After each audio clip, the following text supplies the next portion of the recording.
What's up, brewheads? Welcome to another Brewthirty, where I drink a beer and pair it with a toy.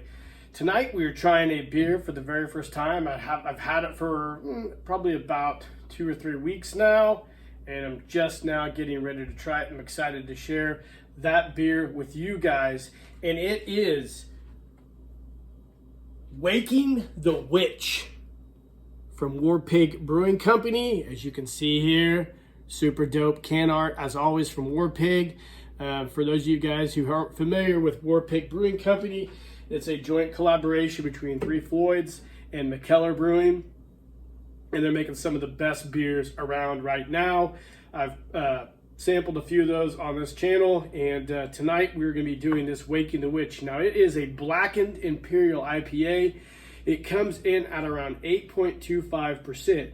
Now, black IPAs is what I call them. They're pretty rare. You don't see a lot of them. There are companies that are making those and doing a really good job. Stone, I believe, had a black IPA at one time in their Enjoy By series. Could be wrong, but I do remember trying it, I think, and it was really, really good.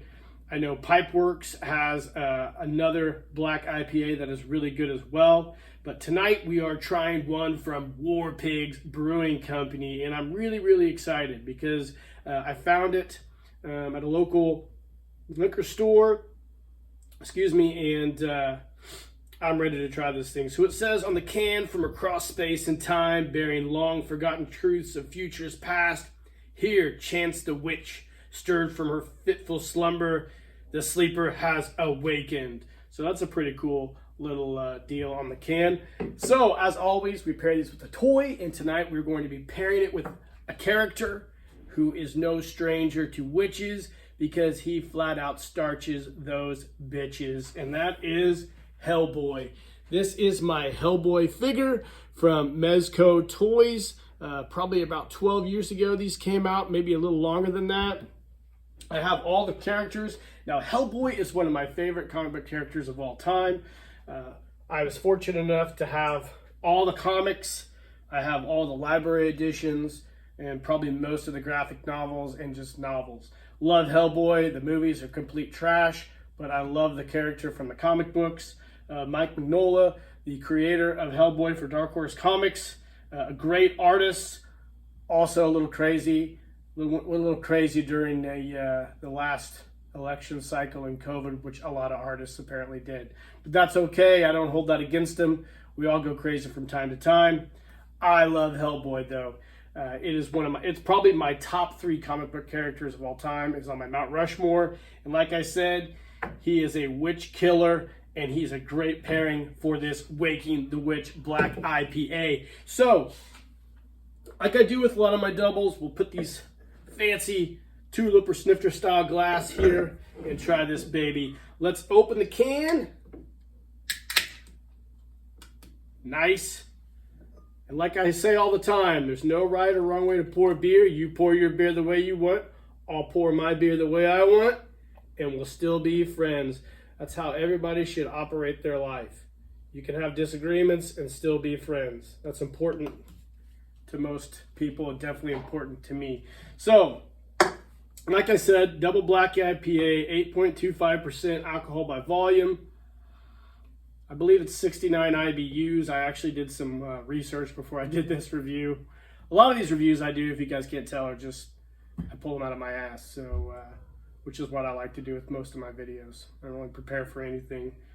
I spend most of my life preparing for things, so this channel kind of allows me to just be myself. So let's take a little sip of this thing. You can smell it. It's got a nice hoppy aroma, not super malty, I wouldn't think. I think the black IPAs, they remind me a lot of a really hoppy porter. I'm not sure what makes it a black IPA. Probably should research that sometime, but let's try it.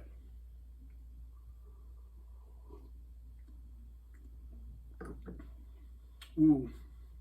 So, perfect hop profile. A nice hoppiness. 69 IBUs. 69 to 72 IBUs is like my wheelhouse for hoppy.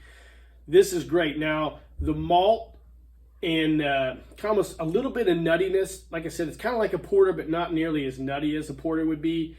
It's more hoppy, it almost has some really nice cocoa or chocolate notes in it. That's what I really get out of it. A little bit of nuttiness, not much. The hoppiness overwhelms the nuttiness, and it's a really almost chocolatey, hopped out IPA, which is what I would expect from a black IPA.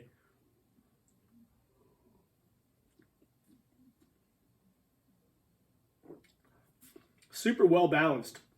A little bit sweet, but not so much.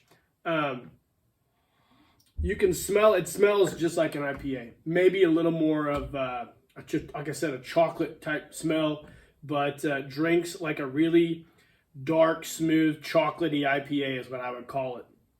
I don't drink a lot of black IPAs. One of my good friends is a huge fan of black IPAs, loves them. I'm sure he'll love this, and I like it. It's not too bad.